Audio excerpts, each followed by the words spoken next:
Почему по утрам суставы скрипят и болят? Если вы просыпаетесь с ощущением скованности, как будто суставы заржавели, возможно, причина в вечерних привычках. Вот что действительно мешает суставам восстанавливаться ночью.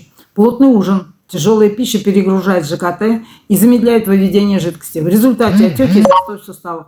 Сон меньше 6 часов. Суставы просто не успевают восстановить хрящевую ткань и выработать суставную жидкость.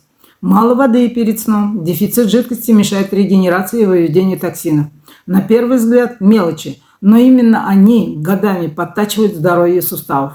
Хочешь узнать, какие вечерние привычки, наоборот, помогают суставам восстанавливаться? Напиши в комментариях «вечер», и я пришлю тебе чек-лист.